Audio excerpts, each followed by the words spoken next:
طبعا والله قبل شوي فتحته هي الغلاف تاعه، كاتبه مش عربي إنما هندي، وهي اسمه وهي اسم الكتاب، ولا وحاطط لك الخريطة هاي.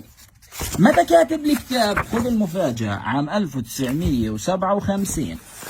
شو بيقول لك؟ بيقول لك عن مخططات الكيان في المنطقة واحدة واحدة. شوفوا: تفتيت الكيانات الإقليمية المجاورة لها، الاحتلال العسكري ومن ثم البشري لمناطق أوسع من الأرض العربية تحقيقا لحلم شلومو في إقامة دولة تمتد من النيل إلى الفرات، استقدام ملايين المهاجرين الجدد لاستعمار الأرض العربية بشريا، إفناء العرب كوجود وكمقاومة، السيطرة على خط أنابيب البترول، الوصول إلى منطقة الخليج العربي بما فيها الكويت، تقسيم الشرق الأوسط إلى دويلات طائفية عاجزة طائفية عاجزة طائفية عاجزة.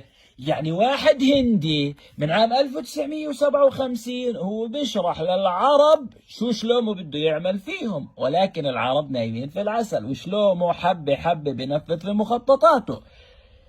تنام عليكم حيطة إن شاء الله.